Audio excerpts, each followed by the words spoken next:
చాలామంది మహిళలు వచ్చినారు, ముస్లిం మహిళలు అందరూ వచ్చినారు. అంటే ఇది ప్రచారంలో ఏదో చూపించాలనేటువంటి ప్రయత్నంలో భాగంగా వీళ్ళందరూ తీసుకొచ్చారా, లేదంటే నిజంగానే వీళ్ళందరూ కూడా స్వచ్ఛందంగా బయటకు వచ్చి ప్రచారం చేస్తున్నారు? వీళ్ళందరూ మనస్ఫూర్తిగా వచ్చారు. ఎందుకంటే కరీంనగర్ చరిత్రలో బీజేపీ క్యాండిడేట్ మైనారిటీల ముస్లిం ఒక మహిళ నిలబడ్డదంటే ఎంత సాహసం చేసి నిలబడ్డారంటే వీళ్ళంతా సపోర్ట్ ఉన్నది కాబట్టి వీళ్ళందరూ స్వచ్ఛందంగా వచ్చారు.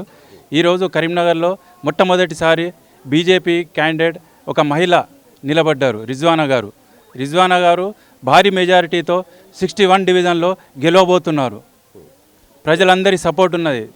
ప్రధానంగా ఈ సమస్యల మీద బీజేపీకి సంబంధించినటువంటి పార్టీ నాయకులకు అవగాహన ఉందా? అలాగే కేంద్ర మంత్రిగా బండి సంజయ్ గారు ఉన్నారు. కార్పొరేషన్ని బీజేపీకి అప్పగిస్తే, గెలిపిస్తే ఎలాంటి డెవలప్మెంట్ జరుగుతుంది? ప్రధానంగా ఉన్న సమస్యల మీద ఎలాంటి పరిష్కారం దొరికే ఛాన్స్ ఉంటుంది? ప్రధానంగా 61 డివిజన్లో సమస్య ఏమున్నదంటే మన రైతు బజార్ కడతా అని 5 ఇయర్స్ నుంచి చెప్పారు. 2 ఫ్లోర్స్ కట్టేది ఉండే, ఒక స్లాబ్ వేశారు, ఇడిచిపెట్టారు, ఇంకా కంప్లీట్ కాలేదు. అది కూడా ఒకవేళ మా బీజేపీ మేయర్ కానీ వస్తే కంపల్సరీ వస్తుంది 100%. వచ్చినాక బండి సంజయ్ గారు, మన కేంద్ర మంత్రి గారు బండి సంజయ్ గారు కేంద్ర నిధులతోని, స్మార్ట్ సిటీ నిధులతోని ఈ మన 61 డివిజన్లో ఎక్కువ నిధులు తీసుకొచ్చి డెవలప్ చేస్తారని మాకు నమ్మకం ఉంది.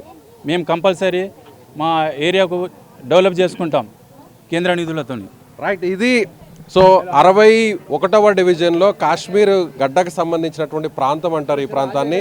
సో కార్పొరేషన్లోనే, కరీంనగర్లోనే చాలా కీలకమైనటువంటి డివిజన్ ఇది. ఈ డివిజన్లో ఇప్పుడు ఒక ముస్లిం మహిళా అభ్యర్థి బీజేపీ పార్టీ నుంచి ఆమె పోటీ చేస్తున్నారు. ఖచ్చితంగా గెలవబోతున్నాము.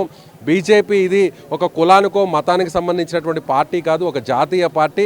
సో కేంద్ర మంత్రిగా ఉన్నటువంటి బండి సంజయ్ గారు ఈ ప్రాంతానికి చెందినటువంటి వ్యక్తి కాబట్టి ఈ ప్రాంతాన్ని బీజేపీకి అప్పగిస్తే, గెలిపిస్తే ఖచ్చితంగా కరీంనగర్ చరిత్రలోనే ఎవ్వరూ చూడని విధంగా డెవలప్మెంట్ జరుగుతుందని ఇక్కడ ఉన్నటువంటి ఆ ఓటర్లు, ముఖ్యంగా ముస్లిం మహిళా అభ్యర్థి బీజేపీ పార్టీ తరఫున పోటీ చేస్తున్నటువంటి రిజ్వానా, ఇతర మైనార్టీ లీడర్స్ చెప్తున్నారు.